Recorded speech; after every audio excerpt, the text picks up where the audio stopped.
नमस्कार। आइए आज हम लोग चर्चा करते हैं भारतीय कृषि से संबंधित महत्वपूर्ण तथ्य। ये तथ्य एग्जाम के लिए बहुत इम्पोर्टेंट है और ये कई एग्जामों में रिपीट कर चुके हैं। तो इन तथ्यों के आज हम देखेंगे, जानेंगे, क्योंकि भारतीय अर्थव्यवस्था में आज भी 50 to 60% लोग डायरेक्टली या इनडायरेक्टली एग्रीकल्चर सेक्टर में इन्वॉल्व हैं। हालांकि कुछ सालों से एग्रीकल्चर का शेयर जीडीपी में कम हुआ है, लेकिन फिर भी आज एम्प्लॉयमेंट के मामले में इसकी सहभागिता काफी अधिक है।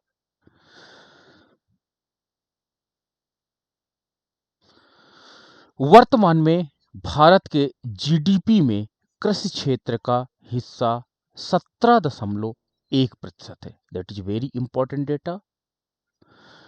जबकि 1950 से 51 में जब भारत स्वतंत्र हुआ था और जब हमारी प्लानिंग कमीशन बनाई गई तो उस समय इसका योगदान 55.40% था। तो अर्थात देखिए कि अब एग्रीकल्चर सेक्टर का जो पहले योगदान 55% था, यानी जीडीपी का 55% केवल एग्रीकल्चर से होता था, वो डिक्लाइन करके अब 17.1% रह गया है। दूसरा इंपॉर्टेंट पॉइंट है, भारत में कृषि क्षेत्र का 60% भाग पूर्णतया वर्षा पर निर्भर करता है, जबकि सरकार ने काफी अधिक एग्रीकल्चर इरिगेशन के लिए काम कर चुकी है।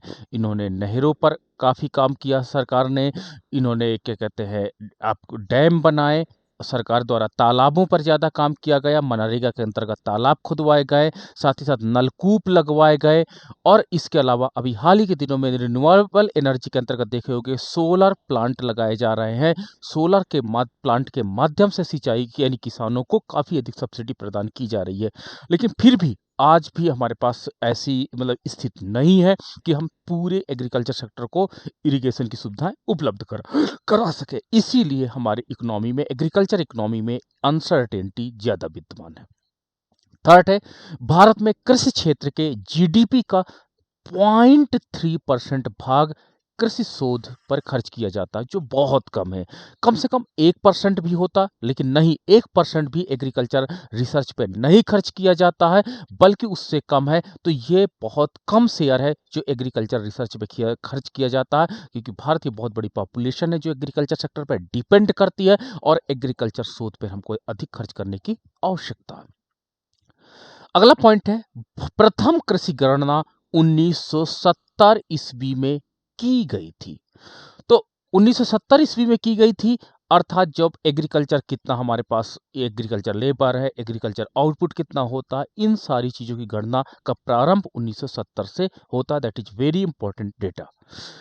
न्यूनतम समर्थन मूल्य, मिनिमम सपोर्ट प्राइस, जिसको एमएसपी आप कहते हो, मिनिमम सपोर्ट प्राइस, कृषि एवं लागत एवं मूल्य आयोग द्वारा निर्धारित किया जाता है। दैट इज वेरी इंपॉर्टेंट कि एक बार बार पूछा जाता है कि जो एमएसपी होता है इसका निर्धारण कहाँ से होता है। तो आप याद रखिएगा, कृषि लागत एवं मूल्य आयोग द्वारा। 1 हेक्टेयर से कम भूमि वाले किसानों को, यानी जिसके पास 1 हेक्टेयर से कम भूमि होती है, उस किसान को सीमांत किसान की संज्ञा दी जाती है। That is very important point. तो इस प्रकार हम देख सकते हैं कि भारत की most of the population agriculture sector में डिपेंड है। हाँ, आप जानते हो कि जो एग्रीकल्चर होता है वो 2 प्रकार से होता है। आप एक ट्रेडिशनल क्रॉपिंग करते हो, ट्रेडिशनल क्रॉपिंग का मतलब होता है हम लोग जो फूड ग्रेन का उत्पादन करते हैं वो ट्रेडिशनल क्रॉपिंग होती है, जिसके अंतर्गत दाल, चावल, गेहूं, ये सारी चीजें जो आपकी होती है ट्रेडिशनल क्रॉपिंग का पार्ट होता है। लेकिन मॉडर्न इरा में सबसे ज्यादा इंपॉर्टेंट आपका हो गया है आपके पास कैश क्रॉप का। कैश क्रॉप का इस समय प्रोडक्शन का बढ़ोतरी देखी गई है, जिसमें आपने देखा होगा रबर की खेती, आपने देखा होगा मिंट की खेती, आपने देखा होगा तुलसी की खेती, आपने देखा होगा फ्लोरिकल्चर। इस प्रकार ट्रेडिशनल क्रॉपिंग से अब हम लोग कॉमर्शियल क्रॉप्स की तरफ आ चुके हैं और भारत इस सेक्टर में काफी तेजी से इंप्रूवमेंट किया है, बढ़ा है। और ये एक अब वास्तव में व्यापारिक संबंध रखने वाला आपका तथ्य हो जाता है और इंटरनेशनल लेवल ट्रेड में हमारा जो एग्रीकल्चर प्रोडक्ट है उसने सहभागिता बढ़ाई है। अगर हम बात करते हैं रेशम उत्पादन में चीन का पहला स्थान है और भारत का दूसरा स्थान है, और साथ ही साथ रेशम के उपभोग में भारत का प्रथम स्थान है। यानी भले भारत द्वितीय स्थान पर उत्पादन करता हो, लेकिन भारत में रेशम का उपभोग बहुत अधिक मात्रा में किया जाता है। दूसरा इंपॉर्टेंट पॉइंट है तंबाकू के उत्पादन में चीन का प्रथम स्थान है तथा भारत का तीसरा स्थान है। ठीक है, तथा तंबाकू उपभोग में चीन का प्रथम स्थान है। यानी चीन में ज्यादा तंबाकू उत्पादन किया जाता है, ज्यादा कंज्यूम भी किया जाता है। भूमिगत जल सिंचाई हेतु, जैसे हम लोग नलकूप कहते हैं, कुएं कहते हैं, हेतु उपयोग को संभव बनाने के लिए लघु सिंचाई परियोजना के अंतर्गत काम किया जाता है, जिसके अंतर्गत भूमिगत जल का प्रयोग किया जाता है। भूमिहीन कृषकों एवं श्रमिकों को, यानी जे ऐसे श्रमिक जिनके पास लैंड नहीं है या ऐसे लेबर जिनके पास लैंड नहीं है, उनको RLEGP के अंतर्गत रोजगार प्रदान किया जाता है। आगे हम बात करते हैं किसान कॉल सेंटर का उद्देश्य। आपने देखा होगा किसान कॉल सेंटर ओपन किए गए, इसका उद्देश्य क्या था? कृषि संबंधी सलाहकारी सेवा उपलब्ध कराना, जो एग्रीकल्चर एडवाइस को प्रमोट किया जाता है इसके अंतर्गत। अगला, केंद्रीय आलू अनुसंधान संस्थान 1956 ईस्वी में शिमला में स्थानांतरित कर दिया गया था। अगला पॉइंट है भारत की कुल सिंचित भूमि का 36% भाग नहरों द्वारा आज भी सिंचाई किया जाता है, जबकि भूमिगत जल के लिए सरकार काफी अधिक प्रयासरत है, लेकिन नहरों का रोल अभी भी वेरी इंपॉर्टेंट बना हुआ है। भारत में कृषि क्षेत्र के 40% भाग में सिंचाई की सुविधा आसानी से उपलब्ध हो जा रही है।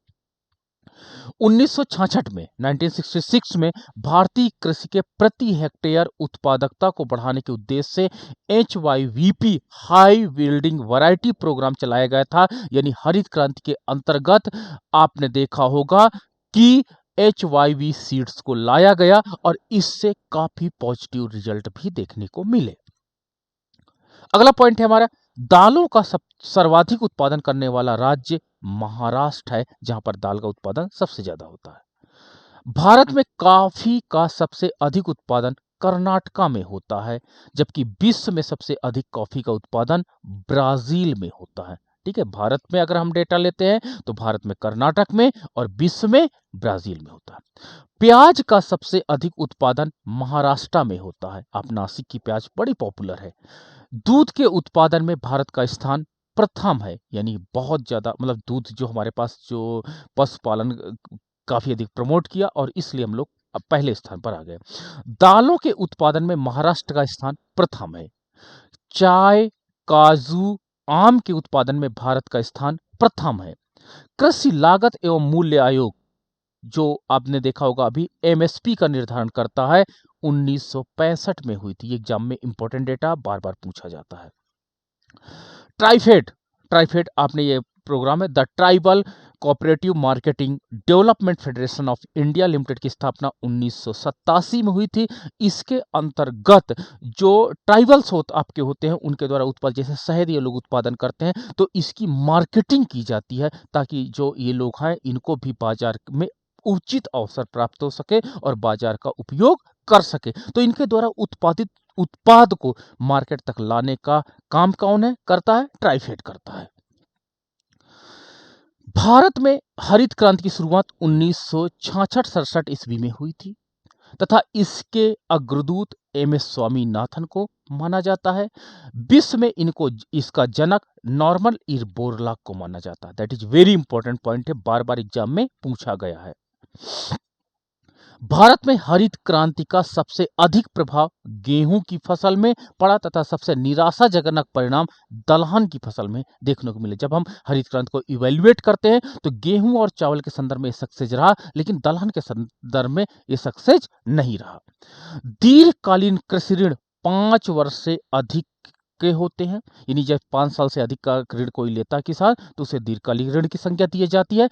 जब हम कोई किसान 5 वर्ष से 15 महीने के बीच का ऋण लेता है तो उसे मध्यकालीन ऋण कहते हैं, और जब कोई किसान 15 महीने से कम का ऋण लेता है तो उसे अल्पकालीन ऋण की संज्ञा दी जाती है।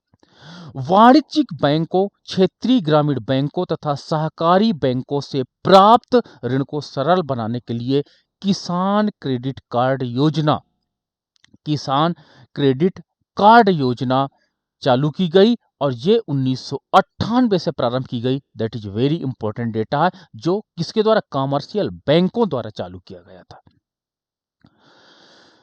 भारत के 21.2% भाग पर जंगलों का विस्तार है। जो नेशनल लेवल का आपका एरिया है, 1/3 एरिया होना चाहिए, उससे अभी भी कम है। ठीक है, मतलब नेशनल लेवल का नेशनल लेवल कहता है कि 1/3 आपका एरिया आपका जंगल का एरिया होना चाहिए, उससे कम है, तो इस पर काम करने की आवश्यकता है।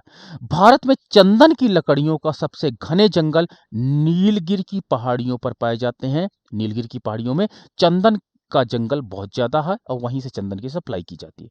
देहरादून में स्थित है फॉरेस्ट सर्वे ऑफ इंडिया संस्थान द्वारा 2 वर्षों के अंतराल पर देश में वनों की स्थिति पर रिपोर्ट प्रकाशित की जाती है। राष्ट्रीय किसान आयोग का गठन 2004 में किया गया तथा इसका मुख्यालय नई दिल्ली में स्थापित किया गया। राष्ट्रीय कृषि अनुसंधान प्रबंधन संस्थान हैदराबाद में स्थित किया गया है। राष्ट्रीय कृषि विपणन संस्थान जयपुर में स्थित किया गया है।